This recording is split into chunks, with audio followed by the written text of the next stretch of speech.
Monstrueusement humain, le podcast qui risque de te donner le goût de toi. Sois la bienvenue, créature au grand cœur. Approche là. Sache qu'ici tu vas peut-être te réconcilier avec qui tu es vraiment. Oui, en fait, si tu pouvais laisser parler là maintenant, tout haut, tes petites voix intérieures, tes ressentis, tes visions, que parfois tu kifferais de prendre, mais qu'en fait tu tais, tu juges, et parfois tu sabotes. Parce qu'a priori, ça n'a pas l'air de rejoindre le plus grand nombre. Et si, ici, on partageait sans honte et sans peur d'être lapidé? Dans ce podcast, tu vas réaliser que nous sommes tous hors normes. Oui, même infime soit-elle, une part de toi est anormale. Et tu sais quoi?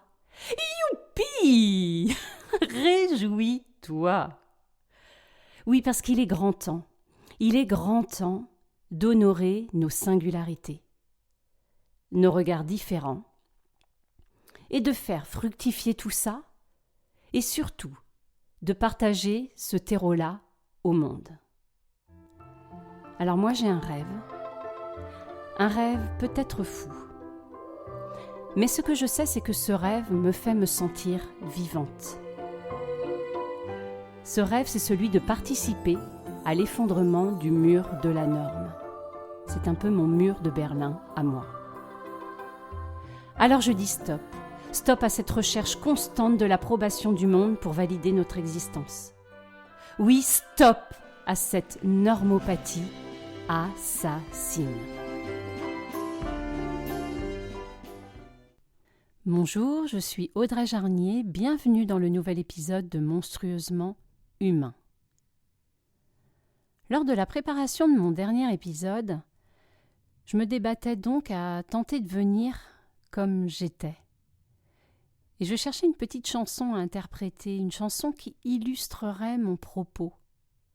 J'ai cherché. Je cherche et donc je tombe de lien en lien sur une chanson de Calogero intitulée Nathan. Je ne la connais pas, cette chanson. Je l'écoute, et puis je suis saisie par une émotion. Je pleure. Oui, je pleure encore. Et à travers cette émotion, je franchis une passerelle en moi. Un quelque chose qui ne m'est pas inconnu, que je connais de moi, mais qui n'a pas encore vraiment abouti, qui n'a pas été élaboré, conscientisé. Cette chanson parle des enfants autistes. Elle a été écrite par Marc Lavoine, qui est le parrain à l'origine de l'association Le Papotin. Une asso qui vient en aide aux enfants autistes, notamment par la rédaction d'un journal par et pour les enfants autistes. C'est un public que j'ai assez bien connu. Et j'ai toujours adoré côtoyer des publics dits différents, avec des manières de se comporter autrement que le dicte la norme sociale. Le handicap mental, l'autisme et d'autres. Et ce matin-là, en cherchant cette chanson, je comprends soudain pourquoi ce sont des personnes avec qui je me suis sentie bien. Et pour citer le titre d'un livre que je viens de finir, Je revenais des autres, je sais que je suis revenue d'eux plus guérie de moi. Oui, malgré un malaise qu'ils peuvent susciter d'emblée, d'autant plus lorsque tu te trimbales une madame proprette avec toi, ils en imposent par l'humanité qu'ils sont. Ils font lâcher en chacun et aux équipes qui les entourent des postures convenues, des attitudes. En fait, ils te démasquent. Ça fait houille, purée, ça fait du bien. Aïe, ça fait mal.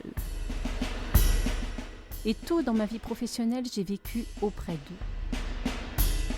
J'y ai même découvert parfois que ma difficulté n'était pas d'être avec eux, mais d'être moi avec eux devant les autres normaux. Oui, j'avais peur que les autres voient ma folie, qu'ils débusquent cet état jouissif que les différents me procuraient, me permettaient. Et j'ai adoré ce qu'ils me permettaient d'être, avec peu de mots parfois, juste par leur attitude. Comme si pour une fois je pouvais déposer là totalement tous mes masques, mes hypervigilances. Je pouvais me laisser regarder, totalement nue. Et que je n'aurais rien à craindre en fait. Que tous mes territoires secrets que je cachais précieusement, encore non foulés par moi et non piétinés par le regard des autres, pouvaient être aperçus. Enfin. Que ces espaces pouvaient exister et seraient vus pour ce qu'ils sont, sans susciter de peur, de rejet, de jugement. Et que parce qu'ils sont, eux, les différents, je me sentirais complètement en accord avec qui je suis. Être enfin vu pour ce que je suis réellement. Ne pas chercher encore à convenir à lui, à elle, à me suradapter. Ne pas craindre de ne pas correspondre, de ne pas me contorsionner pour faire l'unanimité. Être ce que je suis et être toléré, malgré tout. Imparfaite et tellement humaine. Ouais, j'ai adoré cette douceur d'être qui me faisait contacter. J'ai aimé leur expression corporelle, leur mimique, leur expression verbale, leur réflexion imparable, décapante parfois, leur vérité sans arrière-pensée. Cette poésie.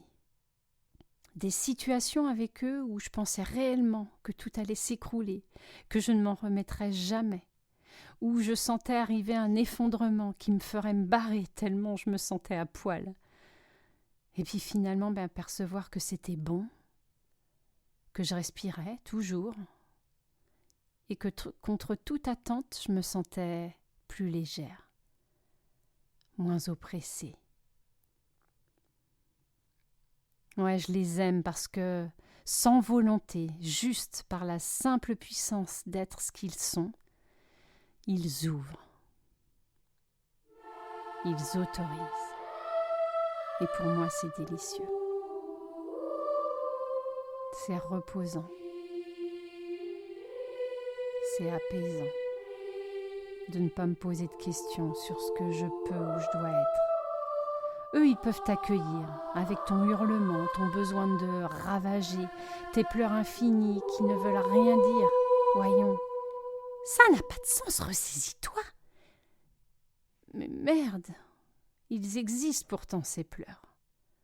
Ou la folie du moment qui n'a ni queue ni tête justement parce qu'elle est folle, mais qu'elle est vivante et jaillissante. Et que toi, tu la sens bien exister en toi. Ils s'en foutent de ta coiffure, de ton style, de ton air, de ton teint. Ils te ressentent et ils sentent si tu es dissonant ou pas. Et pourtant, dans les premières fois, autant vous dire que ça pouvait être confrontant pour Madame Proprette. Lorsque tout doit être bien comme il faut, c'est comme si soudain tu mettais un chiot dans une pièce avec des verres à pied au sol et que l'on te disait « tout doit rester impeccable ». C'est le film d'horreur. T'as des sueurs en fait. Et tu le sais d'avance. Ce n'est pas jouable, au secours, ce n'est pas juste, les dés sont pipés, sortez-moi de là. Eh bien ma cocotte, pète un coup en voiture, faut y aller. Je crois même que parfois je les ai enviés. Ouais, c'est peut-être choquant, mais oui, je les ai enviés. Parce que dans leur dysfonctionnement, leurs troubles qualifiés, reconnus par des critères médicaux, ils peuvent être ce qu'ils sont. Ça leur est permis. Un peu comme pour les enfants d'ailleurs. Enfin, je dis ça, Oui, et encore, parce que lorsque l'on a des enfants, selon le milieu, selon les personnes, on ne les autorise pas forcément à être enfants. Ils doivent bien se tenir, voyons. Ils ne doivent pas déborder. Ils doivent être un peu adultes, quoi. Et je crois que c'est ce qui peut terrifier dans ces divers troubles. C'est qu'il n'y a pas forcément moyen de cadrer. Oui, ça peut déborder à tout moment. Et puis ça peut tellement être excessif, pas humain, quoi. Oui, parce qu'un humain digne de ce nom, ça sait se tenir. Mais tellement, oui, tellement. Tellement qu'il en fait des dépressions. Se rend malade pour de vrai, organiquement, pour toutes les folies qu'il n'a pas suivies, les élans pas écoutés, pour correspondre à des concepts, des schémas, aux autres, pour ne pas bousculer une situation installée, pour ne pas choquer. Mais il aura donné le change, c'est le principal. Alors, Madame Proprette ne l'entend pas ainsi, mais je vais vous faire une confidence. J'ai toujours adoré les imiter, eux, comme pour m'approprier un instant une certaine légèreté, vivre par procuration. J'aime beaucoup d'ailleurs jouer pour ma fille, une personne trisomique. Lorsque je deviens ce personnage, elle m'exprime qu'elle fond totalement, qu'elle a un vrai élan d'amour pour lui. Et je la comprends. Je la comprends parce que lorsque je laisse ce personnage se fondre en moi, moi aussi, je ressens beaucoup d'amour. Je ressens une vraie légèreté, une douceur. Comme si je portais un regard plein de rondeur sur le monde. Je m'appelle Nathan, je suis différent. C'est un tremblement dans mon cœur d'enfant. Je m'appelle Nathan, personne ne m'attend. J'ai des rêves en blanc, ça fait mal à mes parents. De ma folie à scandale, vous y verrez la raison. Venez dans mon hôpital qui fait peur dans vos maisons. Nathan, je m'appelle. Je suis violoncelle. J'ai des étincelles, j'ai des étoiles de décibels. Nathan, Nathan, Nathan, Nathan, Nathan, je m'appelle. Personne ne m'appelle. Je suis seul dans ma nacelle. Je suis prisonnier du ciel. Je m'appelle Nathan. J'aime pas le réel. Je préfère Angèle, qui est belle comme une crêpe au miel. Et vous, avez-vous déjà côtoyé ces publics différents ? Peut-être que certains d'entre vous partagent leur vie avec, d'ailleurs. J'aimerais recevoir vos témoignages via le mail indiqué sous l'épisode. Qu'est-ce que suscitent en vous ces rencontres ? Que ressentez-vous ? ou qu'avez-vous ressenti?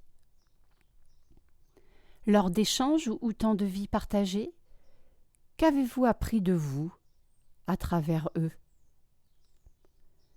Qu'est-ce qu'ils vous ont apporté? En quoi ils vous ont enrichi? Avez-vous eu, vous aussi, parfois l'impression de revenir d'eux un peu plus guéri de vous?